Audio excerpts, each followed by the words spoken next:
Assalamualaikum warahmatullahi wabarakatuh.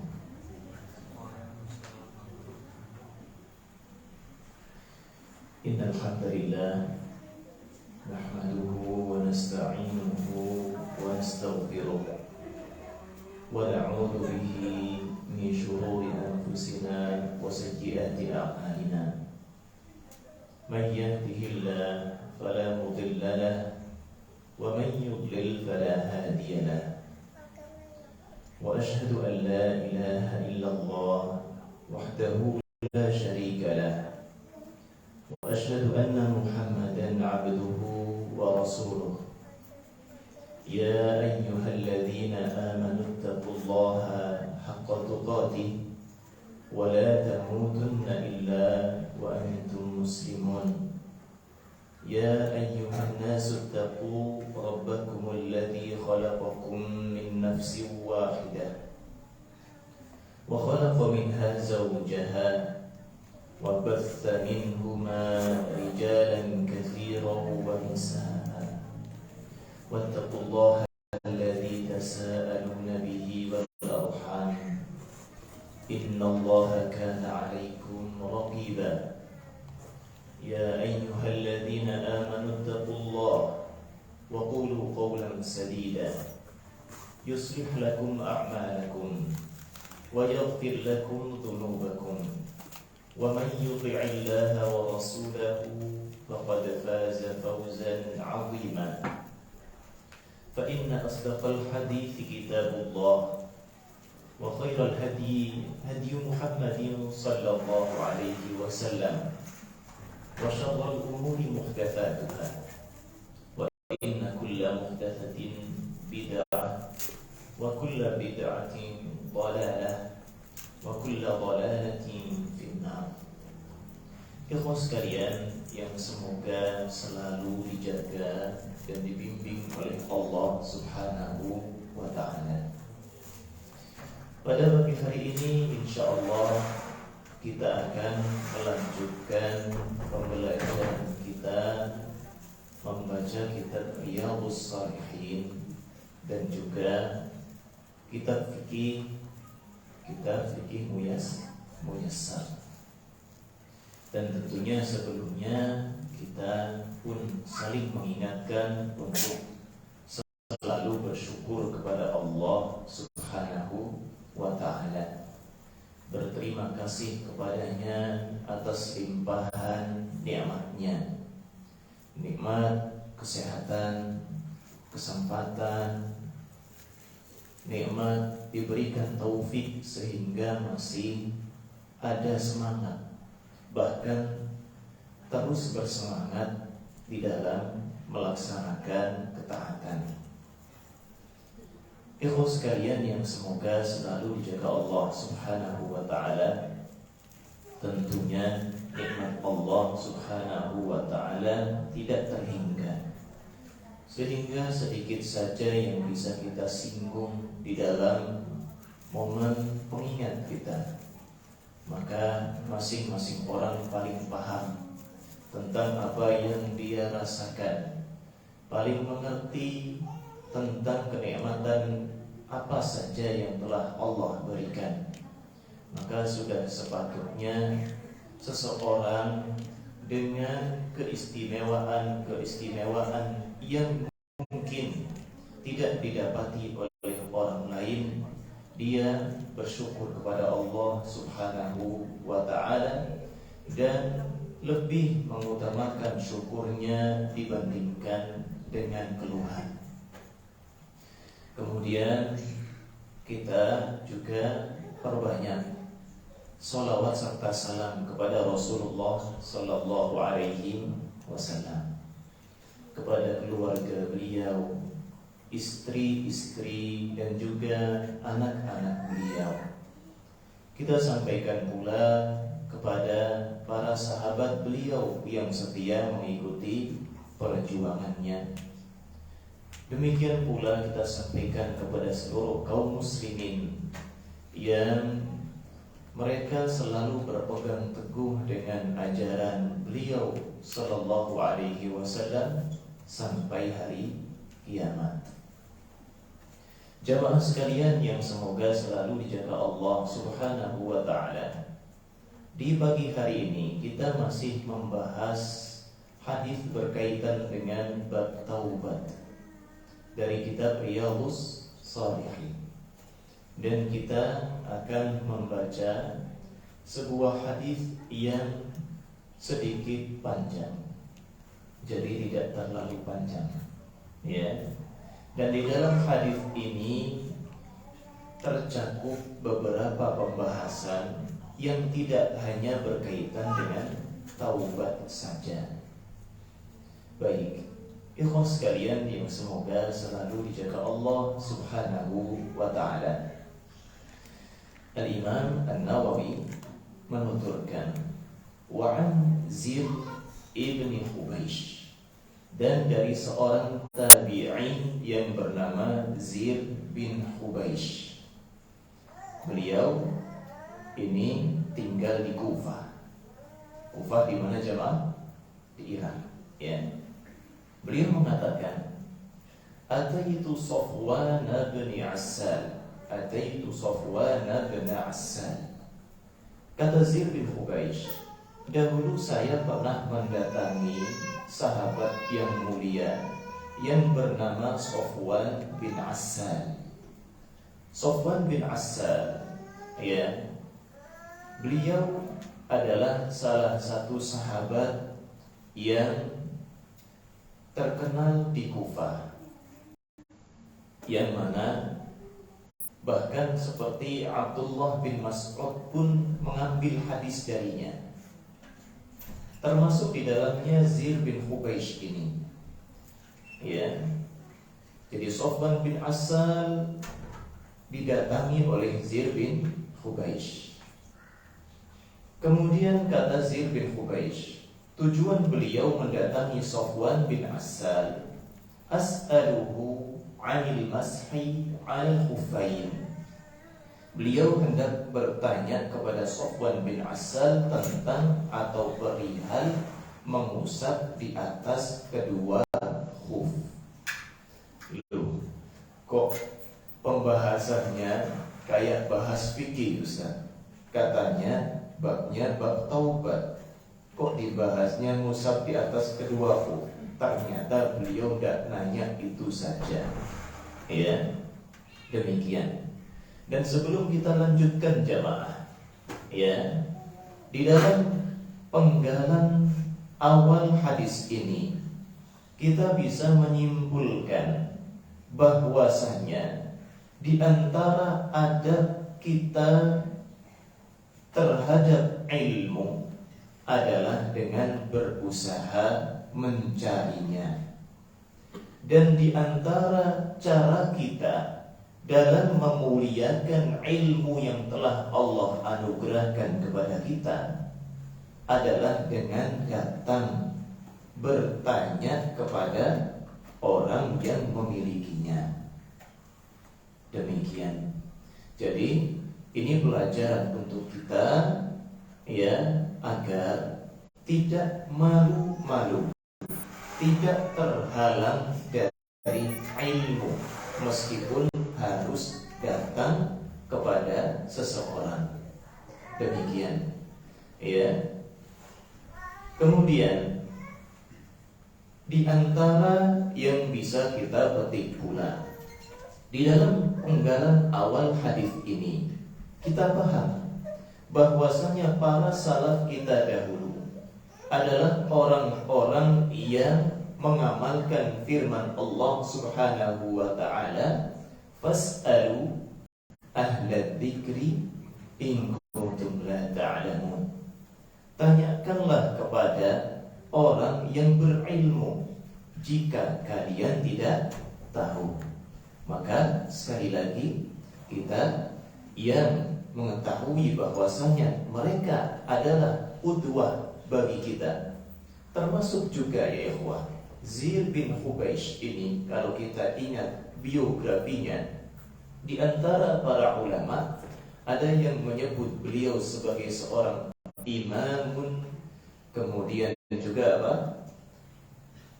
Muqtada atau apa? Yuqtada bih atau qudwah. Nah, jadi sebagian ulama memuji Zir bin Hubeish ini dengan sebutan seorang imam, imam dalam ilmu agama, kemudian qudwah. Beliau juga sosok yang bisa jadi panutan. Nah, makanya patut bagi kita untuk memetik sedikit dari salah satu nukilan tentang beliau. Beliau mengamalkan firman Allah untuk bertanya kepada ahli ilmu. Maka jika ada yang tidak kita tahu, tentunya kita juga mengamalkannya. Kemudian di antara cara kita dalam beradab terhadap ilmu dan memuliakannya adalah apa tadi? Mendatangi ahli ilmu tersebut. Nah, baik, ikhwah sekalian, azani wa azakumullah. Kita lanjutkan. Jadi kita tahu bahwasanya tujuan Zir bin Hubeish mendatangi Sofwan bin Assal radhiyallahu taala anhu pada dasarnya hendak menanyakan perihal hukum tentang mengusap di atas kedua khuf. Faqal, karena Assal atau Sofwan bin Assal ini belum tahu tujuannya, beliau pun bertanya kepada Zir bin Hubeish. Dan ini sebuah pelajaran jamaah, bahwasanya orang salih dahulu, sesolih apapun mereka, bahkan mereka pernah berjumpa langsung dengan Nabi Sallallahu Alaihi Wasallam, mereka tidak mengetahui hal ghaib. Tidak seperti sebagian orang yang ditokohkan. Misalkan di Jawa, dahulu pernah kami dapati kisah dari salah satu keluarga atau kerabat yang mereka mendatangi seorang yang diustadkan, dikiaikan, ditokohkan. Sebelum mereka menyampaikan permasalahan mereka, ternyata kiai tersebut mengetahui apa yang hendak ditanyakannya. Maka apa? Yang seperti ini adalah sikap yang menyimpang. Karena yang mengetahui hal yang ghaib itu pada dasarnya Allah Subhanahu wa ta'ala. Dan tidaklah makhluk ini bisa mengetahuinya kecuali dengan izin darinya. Kecuali dengan wahyu yang Allah berikan kepadanya, dan tentunya mereka ini adalah para nabi.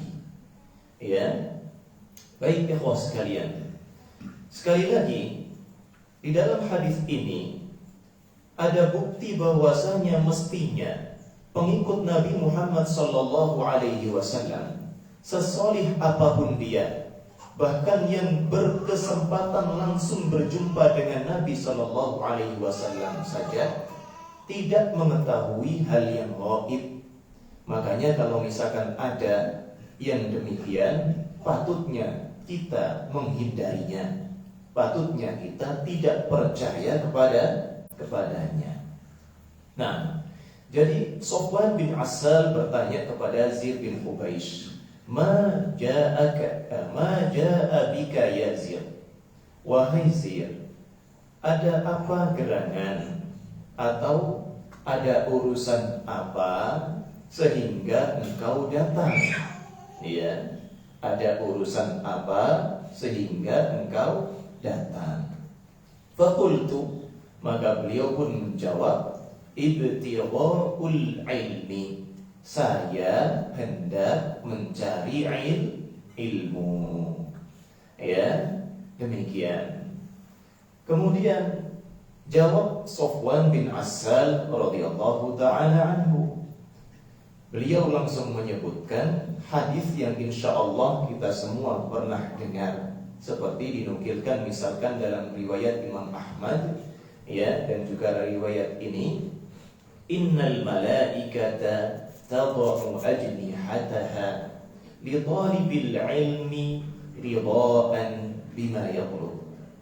Kata beliau mengingatkan dan menyambut Zir bin Hubeish dengan mengatakan, sesungguhnya para malaikat itu meletakkan sayap-sayapnya li talibil ilmi, untuk para penuntut ilmu, ridhaan bima yatlub, sebagai wujud keridhaan, senangnya mereka terhadap apa yang ia cari.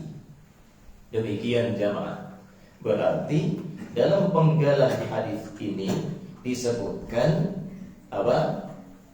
Tentang keutamaan orang yang datang mencari ilmu. Jadi jamaah rahimani wa rahimakumullah, antum yang mungkin dari tadi nungguin kawannya yang lain belum datang, ya, dengan niatan untuk menuntut ilmu, hendaklah tenang, berbahagia. Karena apa? Antum memiliki fadilah yang besar, bahkan dinilai mulia oleh para malaikat. Meskipun mereka tidak datang mendatangi antum, kemudian menyalami antum, ya, kalau kayak gitu bisa kaget nanti, ya, makhluk apa ini? Demikian. Dan yang berhak untuk apa? Didatangi oleh malaikat, misalkan yang membawa wahyu, ya tentunya para rasul.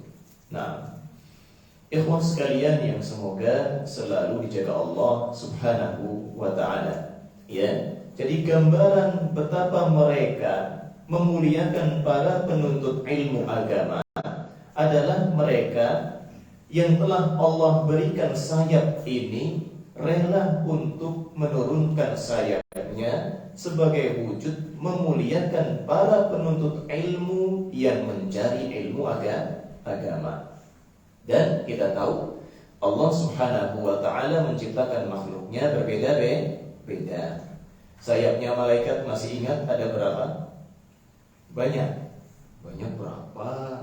Kayak pernah lihat aja. Ratusan. Ya, Allah berfirman, ya, di dalam surat Fatir, ya, Alhamdulillahi fatiris samawati wal ard, ja'ilil malaikah uli ajnihatin mathna wa thulatha wa ruba'.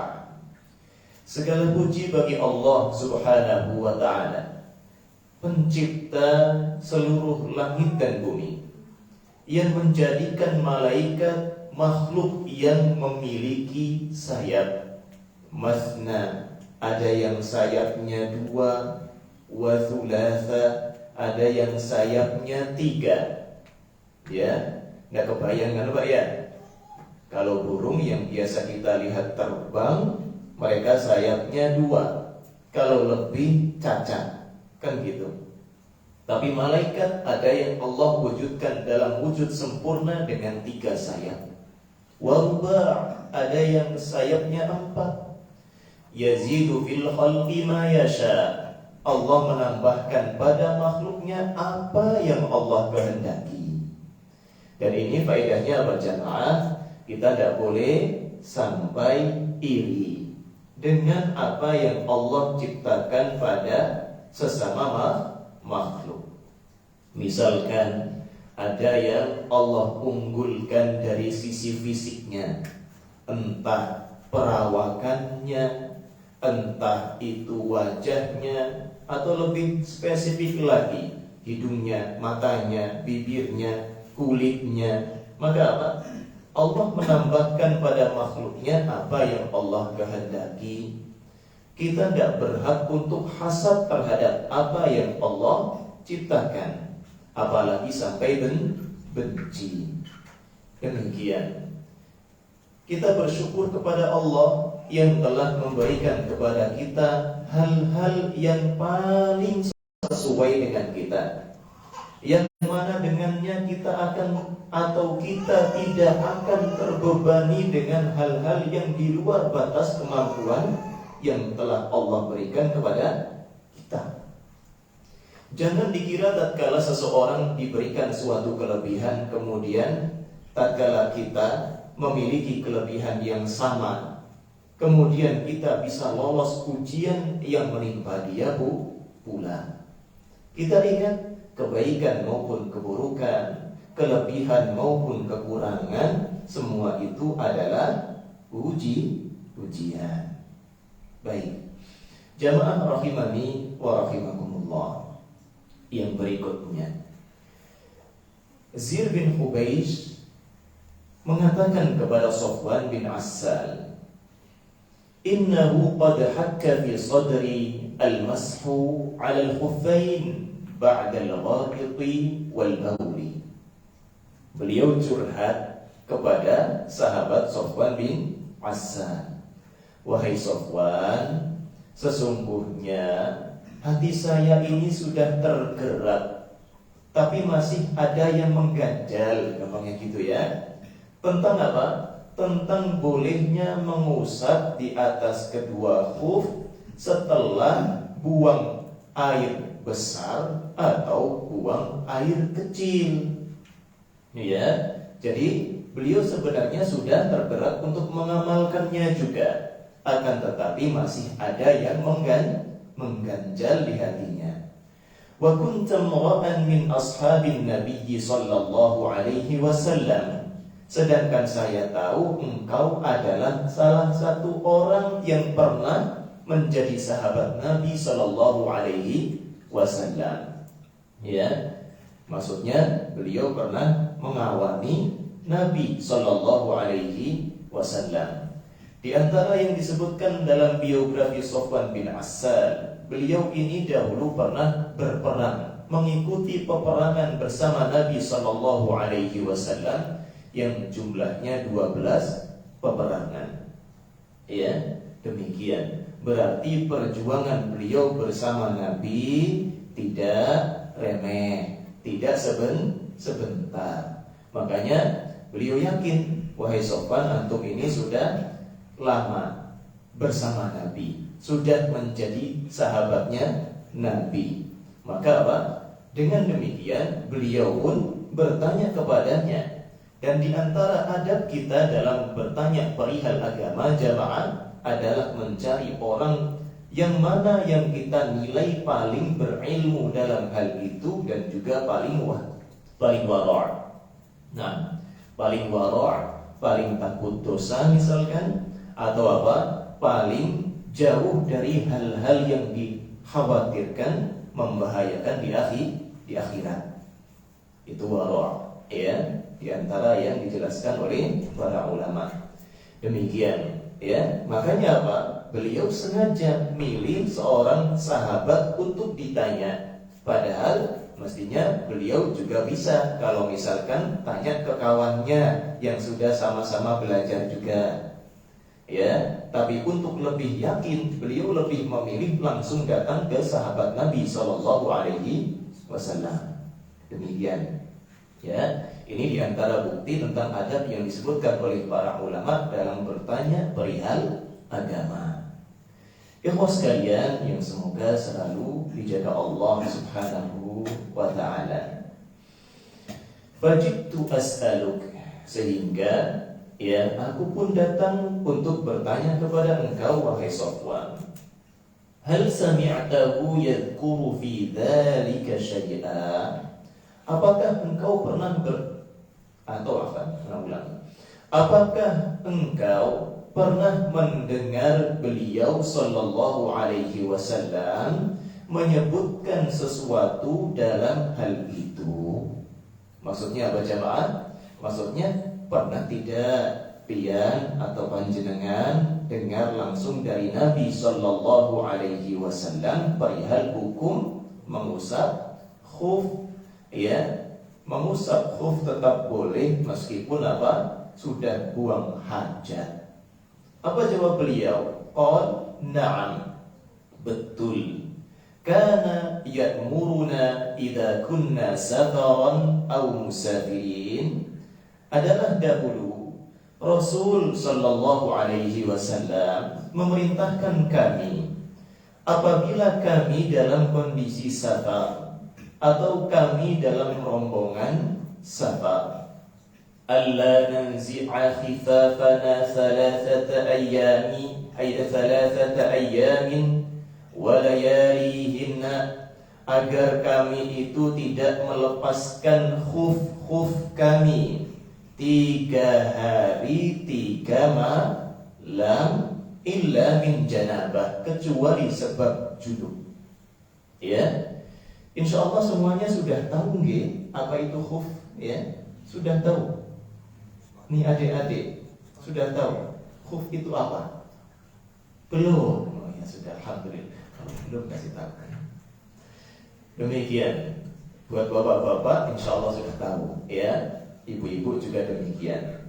Khuf itu gampangnya kita terjemahkan dengan sepatu. Mungkin sekarang miripnya sama sepatu boot, yang mana biasanya sampai menutupi mata kaki.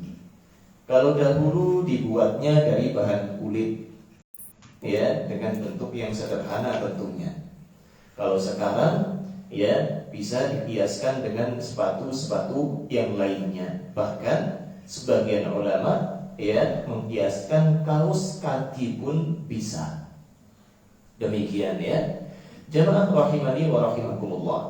Jadi kita kan tahu dalam kondisi kita memakai khuf, entah kaos kaki, entah sepatu yang menutupi mata kaki, kita dibolehkan oleh Nabi untuk mengusapnya tatkala wudu. Jadi tidak perlu dilepas untuk membasuh kaki, boleh, ya. Dan demikian Sofwan bin Assal, beliau menjelaskan kepada Zir bin Hubaish bahwasanya, ya, tatkala beliau bersama Nabi dahulu, Nabi memerintahkannya kalau dalam kondisi safar tidak perlu khufnya dilepas. Jadi kalau wudu seperti biasa, tapi khufnya diusap permukaan bagian atasnya saja. Pernah praktik jamaah? Belum? Insya Allah nanti ada pembahasannya. Intinya kalau misalkan ini gimana? Nah, misalkan ini, ya, ini kaki, telapak kaki misalkan, ya, ini sepatu dipakai sepatu atau yang semisalnya, maka di permukaannya saja, ya. Yang bawahnya tidak usah diusap.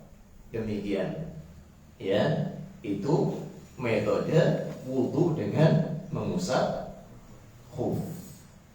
Demikian, ya. Dan sekali lagi akhirnya apa? Hal yang mengganjal dalam hati Zir bin Hubeish pun hilang, karena beliau dengar langsung dari Sofwan bin Assal yang mendengar langsung dari Nabi Sallallahu Alaihi Wasallam. Dan di dalam dalil ini, ya, mengingatkan kita bahwasanya batasan untuk orang yang sedang safar, jika dia hendak mengamalkan wudu dengan mengusap khuf, batasannya adalah 3 hari 3 malam, kecuali dalam perjalanan tersebut dia junub. Misalkan malam harinya dia menginap, ya, menginap dalam kondisi masih pakai khuf, nggak dilepas-lepas misalkan. Kalau sekarang sih insya Allah nyaris tidak bakal dipakai terus kan, ya. Bahkan mau masuk ke dalam kamar yang berkeramik, ya, kadang dilepas. Makanya jarang sekali diamalkan. Nah, kalau dulu kan lain kondisinya, ya. Kalau misalkan tidak diamalkan sekarang, biar tahan 3 hari nggak melepas sepatu atau nggak melepas kaos kaki, entah baunya kayak apa, ya, maka tidak masalah. Tapi tentunya kalau kita mendapati aromanya kurang sedap, itu nantinya malah kurang beradab dalam sholat, ya. Baik, demikian ikhwah sekalian, ya. Jelas ya insya Allah mengenai khuf, ya. Baik. Jadi kalau misalkan dia menginap atau dia bermalam, ya, di perjalanannya, kemudian dia junub, entah mimpi basah, ya, atau dia safar bersama istrinya, kemudian mendatangi istrinya sehingga junub, maka mau tidak mau dia mandi junub. Sehingga mandi junub ini, ya, tidaklah sempurna kecuali dengan meratakan air ke seluruh tubuh. Tidak terkecuali kaki yang tertutup dengan sepatu, sehingga wajib untuk dilepaskan, ya. Demikian. lakin min ghaitin wa baulin wa naum. Ya, akan tetapi kita lanjutkan yang disampaikan oleh Sofwan bin Asal. Pokoknya kalau apa? Selama 3 hari 3 malam, ya, pian gak junub, gampangnya demikian, maka tetap boleh mengusapnya. Adapun kalau misalkan buang air besar atau buang air kecil atau tidur, itu tidak masalah. Dalam arti meskipun wudunya sudah batal, nanti kalau wudu lagi tetap boleh untuk mengusapnya lagi. Demikian. Fakultu, tatkala sudah puas, sudah tentram hatinya perihal ngusap khuf, beliau bertanya lagi, minta bonus. Ya. Beliau pun berkata, hal sami'tahu yadhkuru fil hawa syai'a. Wahai sahabat Sofwan, apakah panjenengan pernah mendengar beliau sallallahu alaihi wasallam menyebutkan tentang al-hawa? Al-hawa itu kata para ulama di sini maksudnya al-hub, tentang cinta. Masya Allah, ya. Kamu kira cinta yang mana? Ayo, udah senyum-senyum aja. Cinta sama bini lain ini bahasannya, ya. Nah, jadi beliau apa? Atau Zir bin Hubaish bertanya kepada Sofwan bin Asal, wahai Sofwan, pernah tidak antum mendengar Nabi sallallahu alaihi wasallam menyebutkan sesuatu perihal cinta? Ya. Kata beliau, na'am, iya. Kunna ma'a Rasulillahi sallallahu alaihi wasallam fi safar. Beliau bercerita, senang ya kalau apa? Kalau bisa kumpul sama orang yang baik, orang yang berilmu. Kalau misalkan kita nanya, nggak cuma dapat ilmu, ya, banyak faedahnya, bahkan dapat cerita. Ya kan senang kalau dikasih cerita ya jemaah. Demikian. Jadi apa? Beliau mengatakan benar, kami dahulu bersama Rasulullah sallallahu alaihi wasallam dalam suatu safar. Ya. Kemudian fabaina nahnu indahu. Tatkala kami bersama beliau, إذ ناداه أعرابي بصوت له جهوري atau jahwariyin, ya. Ternyata tiba-tiba ada orang dari suku Badui yang memanggil beliau dengan suara yang keras sekali, ya. Padahal Allah Subhanahu wa taala sudah berfirman apa? Kepada orang-orang yang beriman, ya, la tarfa'u aswatakum fawqa sautin nabi. Ya, wahai orang-orang yang beriman, jangan kalian mengangkat suara kalian di atas suaranya nabi. Ya, jadi tidak boleh berbicara dengan nada yang lebih tinggi dari nada bicaranya Nabi sallallahu alaihi wasallam. Ini Arab Badui tidak paham, dan beliau juga ya biasa hidup jauh dari peradaban, sehingga mungkin tidak ada yang menegurnya kalau dia tidak memperhatikan adab, ya. Dan demikian pula jemaah, pelajaran untuk kita agar kita ini lebih bersikap lapang apabila sewaktu-waktu kita berjumpa dengan orang-orang yang bersikap tidak seperti yang kita inginkan. Karena karakter orang berbeda-beda, lingkungan masyarakatnya pun berbeda-beda, kultur budayanya pun berbeda-beda. Ya, saya tidak tahu kalau di sini. Kalau di Jawa biasanya dicontohkan orang-orang yang di pesisir, ya, Mereka kalau berbicara terbiasa dengan suara yang keras. Ya, ada yang bilang karena ya biasa komunikasi di pinggir laut ya atau di lautan saling panggil teriak-teriak misalkan. Ya, sehingga mereka terbawa dalam kebiasaan berbicara dengan semua orang. Kalau misalkan kita ya ketemu dengan orang-orang semacam ini, maka hendaklah kita bisa memaklumi, senyum aja. Ya, memang mungkin tabiatnya berbeda.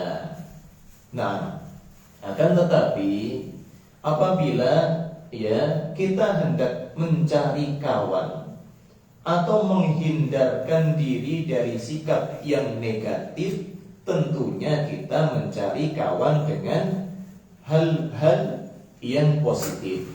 Ya, kawan yang memiliki sifat-sifat yang baik. Kan demikian. Jamaah rahimani wa rahimakumullah. Ya, mungkin sederhananya kita katakan, ya, kita tidak sengaja untuk mencari orang yang berperilaku buruk. Akan tetapi jika sewaktu-waktu ya kita dihadapkan dengan orang yang berperilaku kurang menyenangkan, hendaklah kita bisa memakluminya. Karena apa? Mungkin sebab-sebab yang tidak kita ketahui darinya. Ya, demikian. Itu secara general, okay? Secara umum seperti itu. Karena memang Nabi sendiri sudah apa? Sudah mengakui dan menyampaikan kepada kita sebagaimana hadis riwayat Imam Muslim ya. Al-arwahu junudun mujannadah. Masih ingat ya? Ruh-ruh kita ini bagaikan pasukan yang sudah dipersiapkan. Wa ma ta'arafa minha talaf, yang saling berkesesuaian, yang saling cocok akan akrab. Wa ma tanakara talaf, wa ma tanakara minha talaf, dan yang saling bertentangan akan ada perselisihan. Ya. Kalau misalkan kita tahu, misalkan dekat dengan seseorang yang sifatnya buruk dan kita susah menanggapi dengan bijak, maka jangan cari-cari penyakit, ya. Jangan cari-cari apa? Penyakit. Maksudnya apa? Ya, kalau kita tahu kita lemah dalam menghadapi orang semisal itu, ya tentunya dibatasi dalam pergaulan dengan orang semisal itu. Kecuali kita memang hendak untuk berusaha, bersabar, melatih diri untuk hendak apa? Memperbaiki sikap, termasuk dengan orang-orang demikian. Apalagi ya kalau di dunia pendidikan, murid itu orang tuanya macam-macam. Pendidikan di dalam rumah tangganya pun berbeda-beda. Karakter yang mereka bawa ke pondok atau ke sekolah pun berbeda-beda. Maka apa? Maka tentunya ya seorang pengajar dituntut untuk memiliki hati yang lapang. Ya. Demikian pula, lebih sederhananya mungkin kita ini merasa tertegur dengan perbedaan watak anak-anak kita. Ya, kadang kita sampai naudzubillah bersikap zalim, ya semoga Allah mengampuni kita kalau demikian. Ya, kadang kita kelepasan ya karena dalam kondisi yang ya mental yang mungkin tidak dalam kondisi menyenangkan misalkan. Ya, ala kulli hal kita tahu sendiri bahwasanya pada dasarnya kita itu apa? Dituntut untuk bersikap bijak, berhati lapang dalam menanggapi orang yang bermacam-macam. Dan ini dicontohkan oleh Nabi SAW, yang beliau dan sahabat yang mengawani beliau saat itu kaget. Tiba-tiba ada Arab Badui datang berteriak memanggil nama Nabi Shallallahu Alaihi Wasallam, ya Muhammad, hei Muhammad. Subhanallah. Ya, Rasulullah yang selama ini di kota Madinah, ya, begitu dimuliakan, dikelilingi oleh sahabat-sahabat yang paham adab dan paham syariat. Ya, ternyata apa? Beliau nggak hanyut dalam kemuliaan. Ya, beliau nggak merasa dihinakan tatkala ada orang yang tidak paham, yang belum tahu, atau yang memiliki tabiat menyimpang, melakukan hal-hal yang kurang beliau sukai seperti tadi, atau bahkan menyelisihi syariat Islam karena masih jahil. Ya. Jadi apa? Kita harus bisa bersikap lapang dada. Nah, ternyata Nabi Shallallahu Alaihi Wasallam pun apa? Fa'ajabahu Rasulullah Shallallahu Alaihi Wasallam nahwan min sautih. Beliau pun ikut mengangkat suaranya supaya setara dengan suara yang dikeluarkan oleh Arab Badui tadi. Masya Allah jamaah. Ini bukti apa? Betapa Nabi sayangnya kepada umatnya.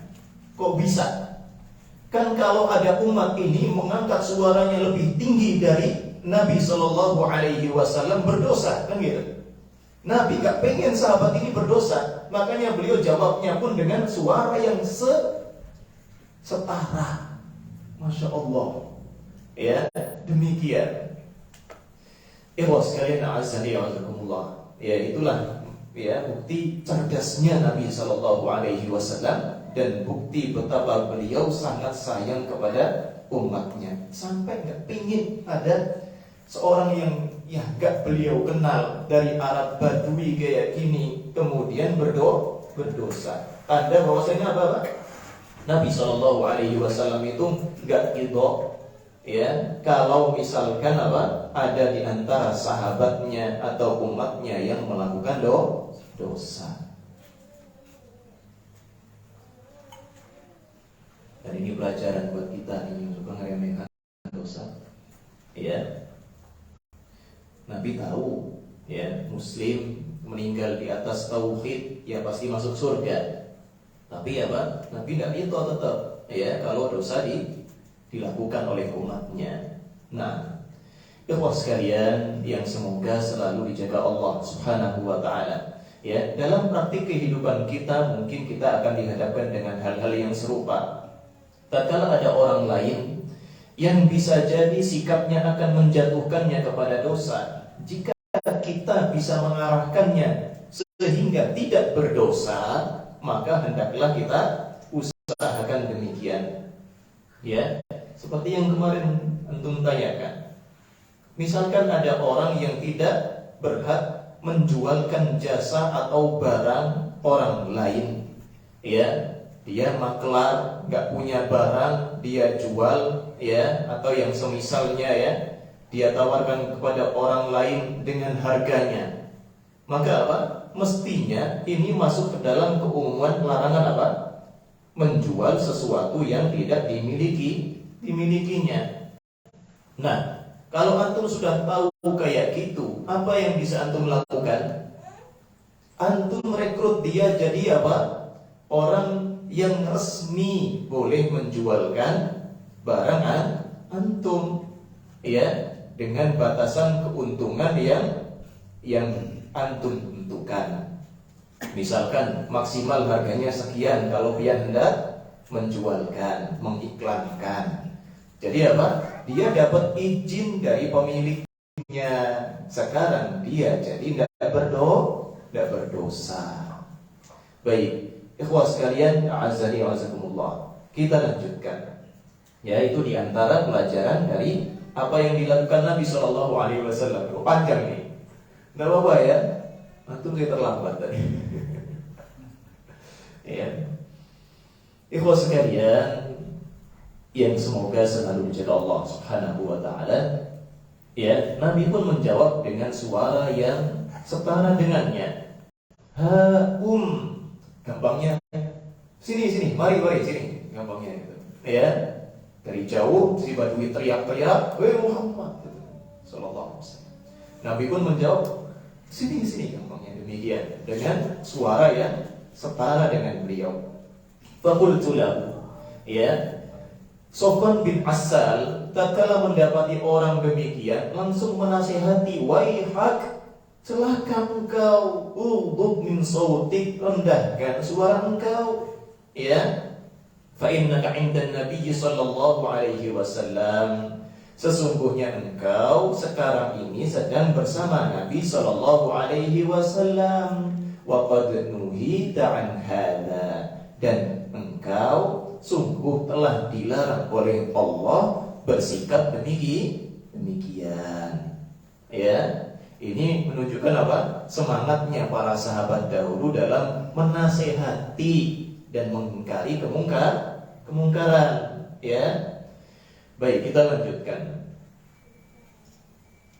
Faqal, Badui ngeyel, ya. Saya bilang, wallahi la a'udhu, demi Allah Anda nggak mau merendahkan suara.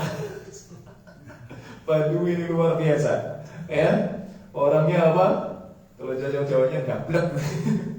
Dikasih tahu, kalau nggak tahu ayatnya, misalkan dikiranya cuman apa? Omongan sahabat orang lain, ya sudah, gitu kan? Nggak masalah. Anda nggak mau tahu. Pokoknya Anda mau ngomong sama Nabi Sallallahu Alaihi Wasallam. Ya, oleh Arabiyyu. Ya, Arab Badui itu pun apa? Mengatakan, al-mar'u yuhibbul qawma wa lamma yalhaq bihim. Ya, ada seseorang, wahai Rasul, dia ini cinta kepada suatu kaum, tapi dia tidak bisa melakukan amalan sesempurna kaum tersebut. Apa hukumnya, wahai Rasul? Jemaah, antum cinta nggak sama Rasul Sallallahu Alaihi Wasallam? Cinta. Antum cinta sama sahabat? Cinta. Antum kalau ditanya, bisa nggak antum amalan antum setara dengan mereka? Nggak bisa. Bisa nggak antum sebaik mereka dalam menghindari maksiat? Nggak bisa. Kita cuma bisa berusaha, kan gitu. Bukan meremehkan dosa, bukan apa? Meremehkan ketaatan, bukan. Tapi sebaik apapun kita berusaha, tetap saja kita nggak sampai dengan level mereka. Inilah yang ditanyakan oleh Badui. Nggak nyangka ya, Masya Allah. Ya, Badui ini sadar diri gitu kan. Anda tuh Badui gitu. Ya, bisa nggak orang yang semisal saya misalkan, yang modalnya cuma cinta, ya, Masya Allah ya, kayak antum mau nikah dulu hanya bermodal cinta katanya. Ya, modal nekat gitu ya, Pak ya. Yang penting yakin, tawakal kepada Allah. Ya, ada modal awal, bismillah, ya, yakin terhadap jaminan Allah. Nah, kita kembali ke sini. Jadi Arab Badui tadi nanya apa? Bagaimana, wahai Rasul, kalau ada orang yang dia cinta terhadap suatu kaum, tentunya kaum tersebut yang layak dicintai, ya, orang-orang yang soleh. Masa cinta sama orang-orang yang buruk, ya? Tapi nggak bisa berbuat setara dengan mereka. Qala Nabi sallallahu alaihi wasallam, Rasulullah sallallahu alaihi wasallam pun menjawab, al-mar'u ma'a man ahabba yaumal qiyamah. Seseorang itu akan bersama orang yang dicintainya pada hari kiamat. Masya Allah. Ya, seseorang itu akan bersama orang yang dicintainya pada hari kiamat. Jadi meskipun dia berusaha tapi nggak bisa karena keterbatasannya, ya, nggak bisa setara dengan kebaikannya, dengan kemaksiatan yang ditinggalkannya, maka apa? Dengan kejujuran cintanya kepada Rasul Sallallahu Alaihi Wasallam dan para sahabat, niscaya mereka bisa berkumpul lagi dengannya, dengan Nabi Sallallahu Alaihi Wasallam dan para sahabatnya di surga. Senang antum jamaah? Senang sekali tentunya, ya. Demikian. Jadi kalau misalkan apa? Kita banyak keterbatasan, ya, bukan menyengaja melanggar yang haram, yang penting cinta. Enggak, cinta itu perlu bukti kan jemaah, ya. Ya, kayak antum bilang sama istri, cinta sama istrinya katanya. Buktinya mana? Ya. Giliran antum misalkan nggak bisa apa? Nggak bisa ngasih nafkah, ya, atau nggak mau ngasih nafkah, mereka pun akan terkikis cintanya, ya. Bahkan mereka dikasih hak, misalkan kalau suami nggak ngasih nafkah, ya, untuk apa? Minta cerai lewat hakim, kan gitu. Demikian. Baik jemaah rahimani wa rahimakumullah. Sekali lagi, cinta di sini tentunya cinta yang diusahakan, ya. Buktinya apa? Beliau menyinggung bahwasanya apa? Walamma yalhaqu bihim, ya, orang tadi belum bisa beramal dengan amalan yang setara dengannya, dengan yang dicintainya. Berarti dia berusaha, tapi apa? Belum nyampe, ya, belum sebagus yang sudah sampai, ya, dengan kualitas yang baik, dengan jumlah yang banyak misalnya, ya, model cinta, ya, cinta yang jujur, cinta yang diusahakan. Nah, kita lanjutkan. Fama zala yuhaddithuna hatta dzakara batan min al-maghribi masiratu 'ardihi aw yasir raqibu fi 'ardihi 40 aw 70 'ama. Sampai terus Masya Allah Sofwan bin Assal ini cerita dengan cerita yang panjang, ya, menyampaikan hadis, ya, dari Nabi SAW, ya, dengan hadis yang panjang. Nah, sampai beliau menyebutkan tentang adanya suatu pintu di daerah Maghrib, ya, yang mana pintu ini jamaah luasnya itu kalau misalkan ada orang yang berkendara, kemudian dia mencoba untuk mencapai dari ujung ke ujungnya, lebarnya pintunya itu apa? 40 aw 70 'ama. Itu bisa dia capai dengan lama perjalanan 40 atau 70 tahun. Kebayang jamaah, antum kalau misalkan lihat pintu itu kan kecil, ya, 1 langkah 2 langkah selesai. Ini ada pintu kata Nabi SAW, yang mana apa? Jika antum hendak mengetahui lebarnya dari ujung ke ujungnya, maka bayangkan ada orang berkendara, lamanya berapa tadi? 40 tahun atau mungkin rada slow jalannya 70 tahun, ya, baru sampai ke ujungnya. Itu kira-kira pintunya selebar apa? Tapi tidak kita lihat, tidak kelihatan oleh kita. Pintu apa itu jamaah? Ya. Nah, sebelum kita masuk ke pintu apa itu, ya, kita akan lanjutkan dulu. Qala Sufyanu ahadur ruwati. Sufyan, salah satu perawi hadis, ya, beliau menyebutkan Ibal Syami khalaqahu Allah Ta'ala yawma khalaqas samawati wal arda maftuhan lit-taubati la yughlaqu hatta tatlu'a asy-syamsu minhu. Subhanallah, ya, pintu itu ada di arah Syam jemaah. Allah telah menciptakannya. Pada hari Allah menciptakan seluruh langit dan bumi, dan pintu itu terus terbuka untuk taubat. Jadi itu pintu taubat dari Allah Subhanahu wa ta'ala. Pintunya tidak bisa kita lihat. Orang yang tinggal di daerah Syam sana nggak lihat, ya, padahal pintunya besar luar biasa, ya. Demikian, itu terus terbuka kata Nabi SAW, atau, ya, dalam riwayat Sufyan tadi, ya, pintu taubat tersebut akan terus terbuka, tidak akan tertutup sampai matahari terbit darinya. Maghrib itu tempat tenggelamnya matahari. Berarti matahari terbit dari barat. Berarti pintu taubat Allah Subhanahu wa ta'ala akan senantiasa terbuka sampai hari kiamat.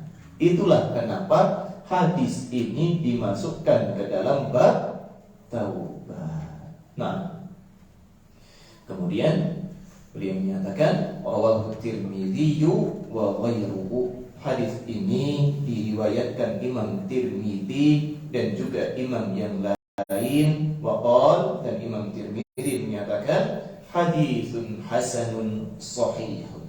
Hadis ini hadis yang hasan dan sahih.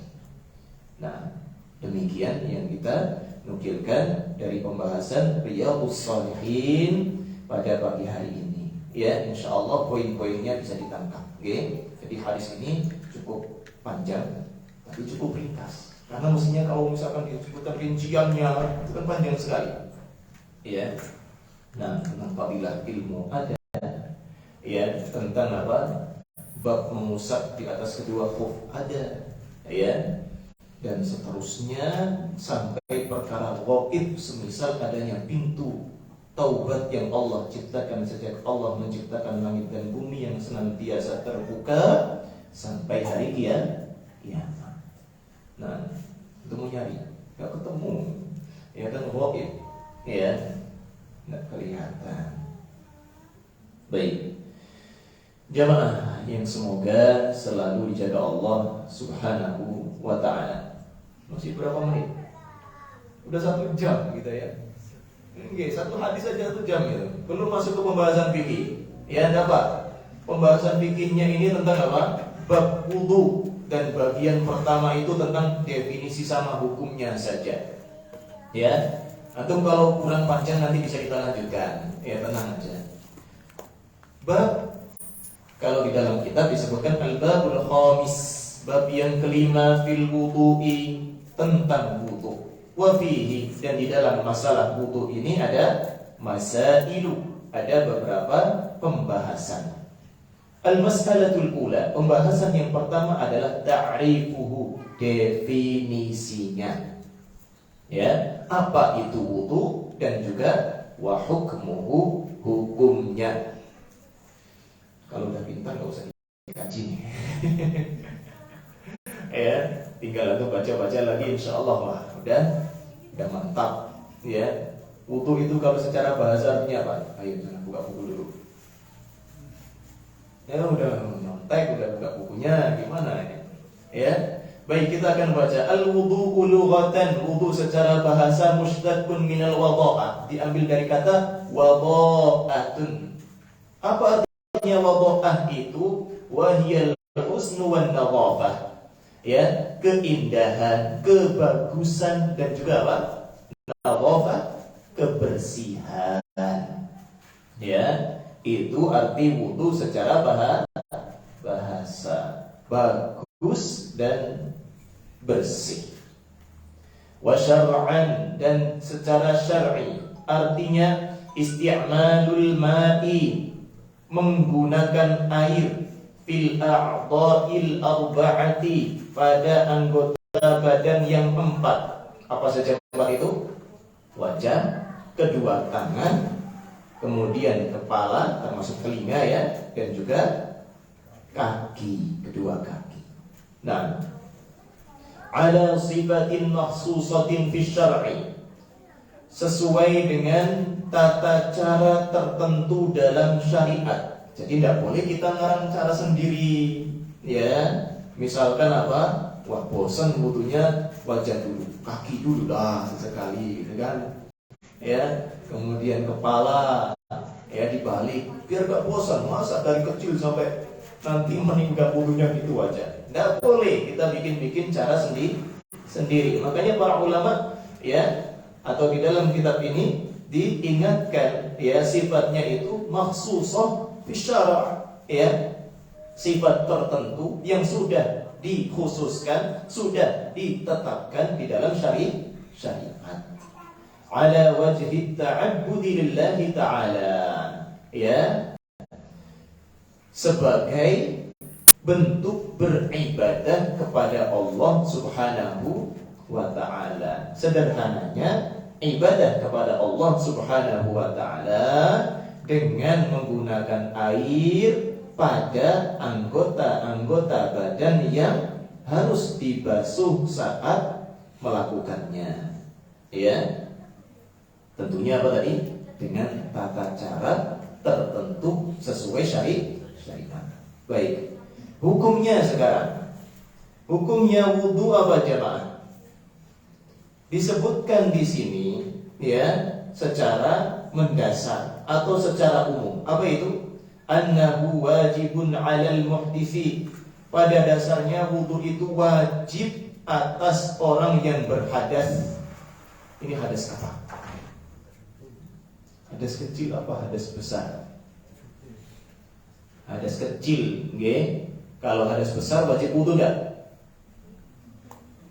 Sebagian ulama menyebutkan kalau misalkan mandi junub saja tanpa wudu sudah sempurna mandi junubnya, maka wudunya terwakili. Demikian. Makanya apa? Kalau kita bahas masalah mandi junub, disebutkan sunnah-sunnahnya adalah wudu terlebih dahulu. Atau dalam hadis Ibunda Maimunah mengakhirkan basuhan kaki, kan gitu. Ya, demikian. Jadi kita ambil yang enggak ada khilaf dulu ya. Intinya apa? Wudu itu wajib buat orang yang berhadas kecil. Kemudian apa? Kata beliau, idza arada sholata, apabila orang tersebut hendak melakukan salat, wa ma fi hukmiha, atau yang hukumnya sebanding dengannya, yang hukumnya seperti salat. Contohnya apa? Tawaf. Ya, kalau pian umroh maka dipersyaratkan tawaf dalam kondisi suci. Misalkan ini Ka'bahnya, ya, pian mulai putaran dari Hajar Aswad, ya, 3 putaran pertama pian berlari-lari kecil atau ya percepat jalannya buat bapak-bapak, kan gitu ya, masih ingat kan? Misalkan 3 putaran selesai, qadarullah buang angin, maka apa yang harus kita lakukan? Wudu. Kemudian kembali ke posisi yang tadi, melanjutkan yang tersisa. Rada beda nih sama sholat nih. Kalau sholat wudu, sudah wudu sholat kemudian kentut batal ya diulangi lagi, tidak bisa disambung lagi. Tapi kalau tawaf ya masih bisa. Wallahu a'lam. Kalau sa'i gimana jemaah? Sa'i tidak dipersyaratkan harus suci. Oke? Demikian. Wa massil mushafi, yang kedua kata beliau, ya, termasuk yang diwajibkan untuk berwudu di dalam kitab ini adalah orang yang hendak menyentuh lembaran mushaf, ya, lembaran mushaf. Itu pun apa? Di dalam kitab ini dijelaskan hukumnya wajib untuk berwudu terlebih dahulu. Demikian. Ya, kenapa kita tadi sebutkan? Ya, ini pada dasarnya wajib. Karena apa? Ya tadi sudah kita pahami. Kenyataannya, ya, ada kondisi yang tidak wajib. Contohnya misalkan apa? Ada yang hendak sekedar mengulang wudunya karena dia belum berhadas. Misalkan tadi subuh sudah wudu, belum batal, pengen sholat duha, ya, tanpa wudu lagi, boleh kan? Boleh, alhamdulillah. Ya, tapi kalau wudu lagi, maka apa? Maka lebih utama, ya, berarti hukumnya sunnah. Demikian. Makanya sekali lagi yang disebutkan beliau di dalam kitabnya ini adalah hukum asalnya. Lanjut apa sudah? Ayo, baru dikit gitu. Lanjut, sanggup.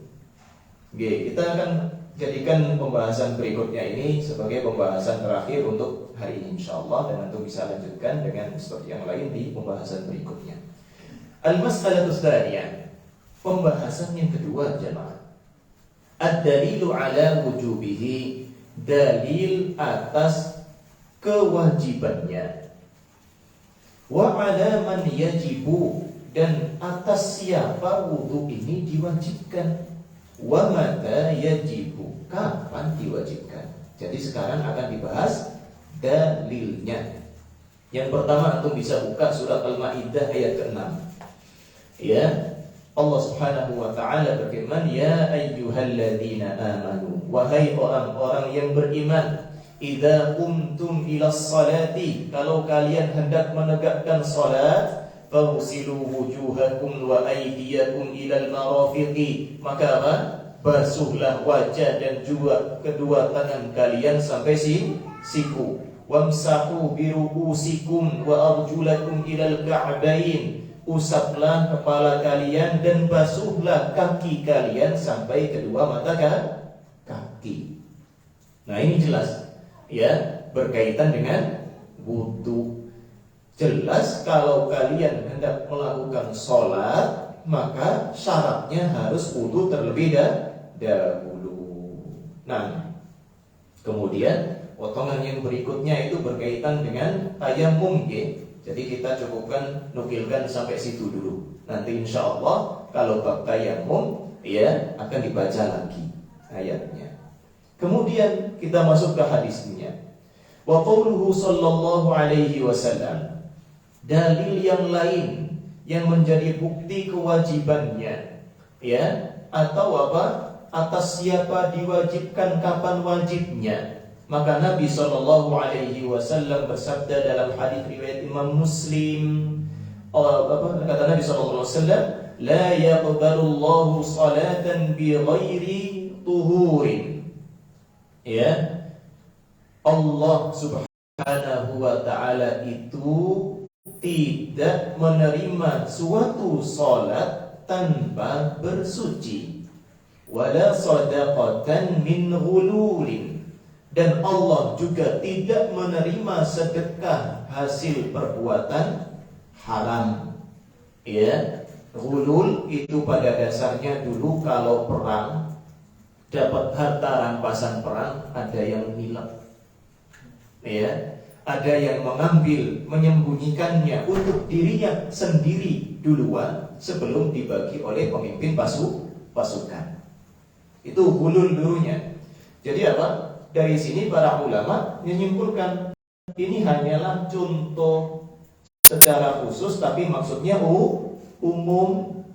Ya, contohnya dahulu harta yang curang itu dengan demikian, maka apa? Yang misalkan bahkan dosanya lebih besar, tentunya lebih utama. Misalkan ya ada orang bertransaksi atau kerja dengan sistem riba, maka apa? Dosa besarnya lebih besar. Maka apa? Tentunya ya lebih utama untuk tidak diterima oleh Allah Subhanahu wa ta'ala. Ya, meskipun dia sedekahnya banyak, karena Nabi jelas menyebutkan dalam hadis yang sahih ini apa tadi? Wala sadaqatan min ulul. Allah tidak menerima sedekah dari hasil curang, hasil haram. Demikian. Ya, jadi biar nggak perlu takjub kalau misalkan ada orang penghasilannya banyak tapi haram, kemudian sedekahnya kelihatan banyak juga.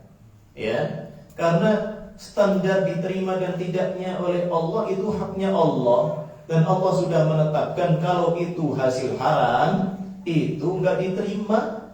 Ya, kecuali orangnya misalkan punya kerjaan yang lain yang halal, ya, misalkan punya warung, ya, punya rumah makan, punya hotel misalkan, ya, yang lainnya haram. Maka apa? Kalau sedekahnya dia ambil dari hasil yang halalnya, maka tidak masalah. Tapi kalau diambil dari hasil kerja haram yang hasilnya banyak itu, maka tidak diterima oleh Allah Subhanahu wa ta'ala. Ini bukan kata Ustaz, ini kata Nabi sallallahu alaihi wasallam. Nah, kemudian Nabi juga bersabda, la yaqbalu Allahu salata man ahdatha hatta yatawadda. Ya, hatta yatawadda. Nah, Allah Subhanahu wa ta'ala itu tidak menerima salatnya orang yang berhadas sampai dia berwudu. Ya, jadi pian mau salat 100 rakaat, misalkan salat tahajud 2 sampai 100, lupa. Ya, oh iya ya, belum wudu ya. Ya, demikian. Belum wudu, maka apa? Ya pian tidak berdosa memang karena lupa.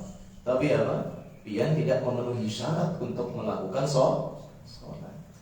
Nah, kemudian yang berikutnya kata beliau, walam yuqal an ahadin minal muslimin fi dzalika khilafun. Fathabat bidzalika masyru'iyyatul wudhu'i bil kitab was sunnah wal ijma'. Ya, tidak dinukilkan dari seorang pun dari kaum muslimin ada perselisihan ya tentang wajibnya wudu sebagai syarat mau sholat atau yang semisalnya ya, maka disyariatkannya wudu ini sudah ditetapkan dengan Al-Quran, sunnah Nabi maupun ijma', sepakat seluruh kaum muslimin. Demikian ya. Wa amma 'ala man yajib, adapun atas siapa diwajibkan, wa yajibu 'alal muslimi balighil 'aqil idza arada as-salata wa ma fi hukmiha, maka wudu itu ya wajib atas seorang muslim yang sudah balik dan berakal sehat. Muslim balik berakal sehat. Ya. Kalau dia kafir gimana? Tidak wajib. Ya, sudah diterima. Ya, Allah enggak mau terima meskipun dia banyak kebaikannya. Ya, kalau dia masih kafir. Belum balik gimana? Masih kecil, maka enggak dibebani syariat. Ya, makanya tidak wajib atas dia. Kemudian aqil, orangnya berakal sehat.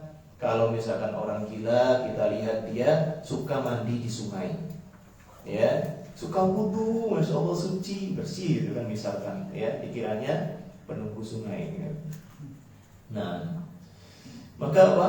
Maka nggak diterima oleh Allah Subhanahu Wa Taala karena dia nggak punya akal, ya, dan dia pada dasarnya juga nggak diwajibkan untuk wudu karena nggak punya akal. Baik, ya. Yang berikutnya. Kalau kapan wajibnya, maka kata beliau di dalam kitabnya ini, فَإِذَا دَخَلَ وَقْتُ الصَّلَاةِ أَوْ أَرَادَ الْإِنسَانُ الْفِعْلَ الَّذِي يُشْتَرَطُ لَهُ الْوُضُوءُ, maka jika dia memasuki waktu sholat atau dia pengen atau seseorang pengen melakukan sesuatu yang dipersyaratkan untuk wudu, maka wajib wudu saat itu. Wa illam yakun dzalika muta'alliqan biwaqtin, meskipun itu tidak terkait dengan waktu tertentu. Ya, kat tawafi contohnya seperti tawaf. Ya, biar lagi di sana. Misalkan ada yang kerja di Makkah, ya, kemudian lagi nyantai-nyantai, udah ke Masjidil Haram lah, misalkan. Ya, kemudian ngapain diam-diam bengong doang, misalkan. Tawaf lah. Demikian, maka apa? Saat pian kat tawaf, ya, pian harus dalam kondisi sudah berwudu. Nah, wa masil mushafi, dan menyentuh mushaf. Demikian pembahasan kita, ya. Insyaallah antum bisa lanjutkan ya di kesempatan yang lainnya dengan ustaz yang lain bismillah, ya. Nah, ada yang mau ditanyakan? Tidak ada, insyaallah. Alhamdulillah. Bentar, minum dulu.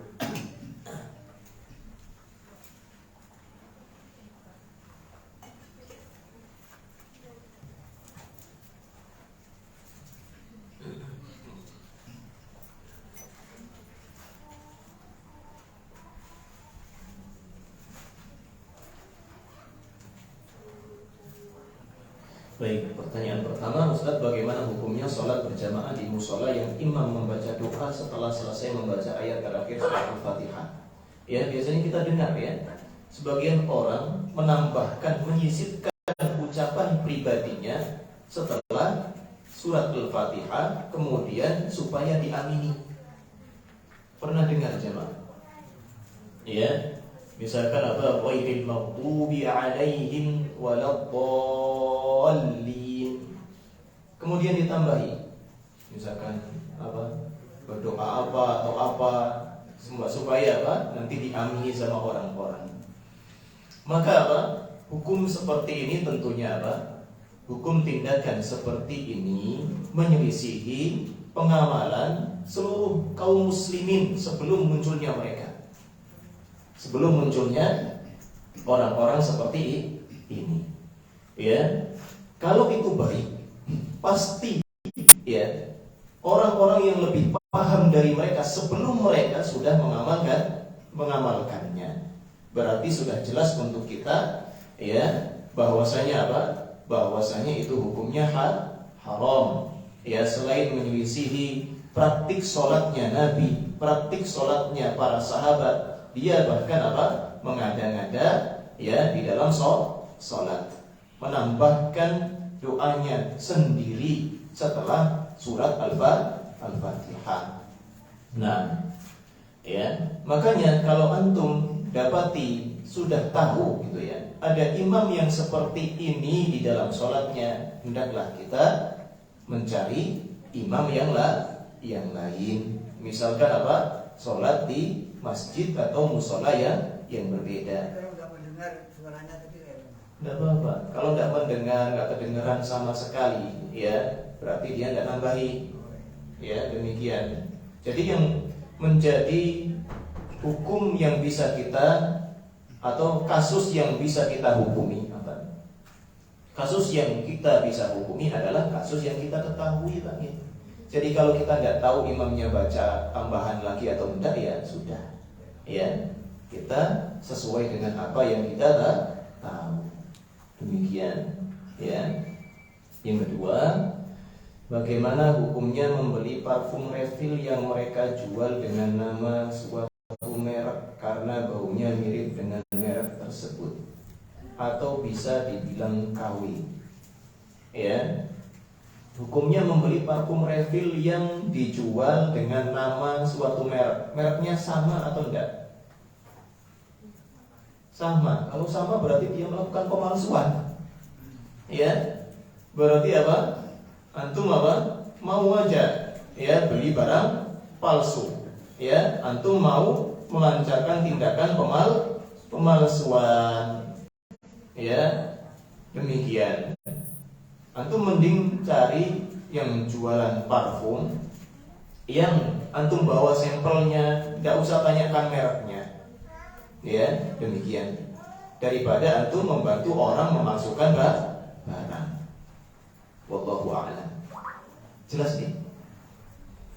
Nah, yang ketiga, bolehkah wanita safar tanpa mahram yang lebih hati-hati dan lebih bertakwa kepada Allah adalah tidak boleh. Ya, hadisnya jelas. Ya. Maka apa? Maka hendaklah seorang wanita dia kalau hendak bersafar dia memiliki mahram, bersama mahramnya yang bisa melindunginya. Ya. Sebagian ulama masih memberikan rukhsah, keringanan. Maksudnya gimana? Misalkan dia dibawa rombongan yang bisa menjamin keamanannya. Ya, demikian. Sebagaimana kita tahu dahulu, ya, di zaman Umar bin Khattab radhiyallahu taala anhu, beliau mengutus Utsman dan juga sahabat yang lain untuk menjaga, mengamankan istri-istri Nabi yang hendak haji. Demikian. Ya, tapi kalau ada kemungkinan, ada peluang atau ya untuk menutup celah-celah kemungkaran, maka apa? Maka hendaklah yang lebih diutamakan dia enggak berangkat tanpa mahramnya. Ya, demikian. Baik jemaah. Jadi hukum asalnya tetap tidak boleh. Ya, adapun keringanan tersebut persyaratannya sangat ketat. Jangan sampai misalkan ya berangkatnya sudah aman, tapi tatkala sampai tidak lagi diamankan. Contohnya masing-masing berada di hotel yang berbeda.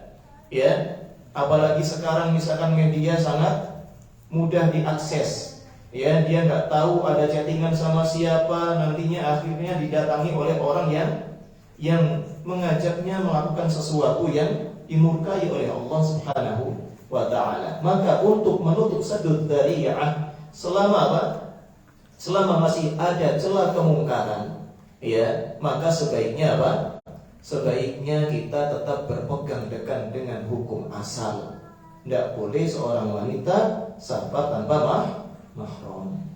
Nah, yang terakhir, bolehkah saat berwudu membasuh kepala sekali, tangan 2 kali, dan anggota lain dengan banyaknya basuhan yang berbeda?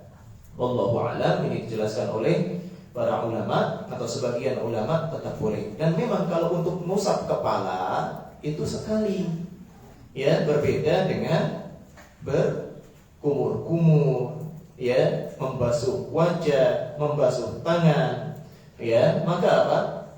Maka kita bisa lihat, ya, riwayat dari Utsman bin Affan misalkan, beliau kadang melihat Nabi 2 kali basuh, tidak masalah.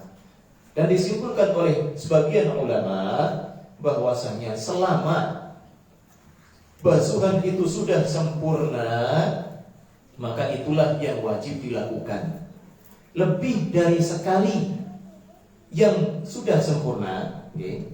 Kalau sekali sudah sempurna, maka tuntas, sudah tidak masalah. Selebihnya itu hukumnya sunnah. Wallahu a'lam bishawab. Demikian, ya, yang bisa kita sampaikan pada kesempatan pagi hari ini. Ya, sudah, tidak ada lagi. Nah, kita akhiri dengan doa kafaratul majlis. Subhanakallahumma wa bihamdika, asyhadu an la ilaha illa anta, astaghfiruka wa atubu ilaik. Wassallallahu ala Muhammad wa ala alihi wa sahbihi wasallam. Wassalamu alaikum warahmatullahi wabarakatuh.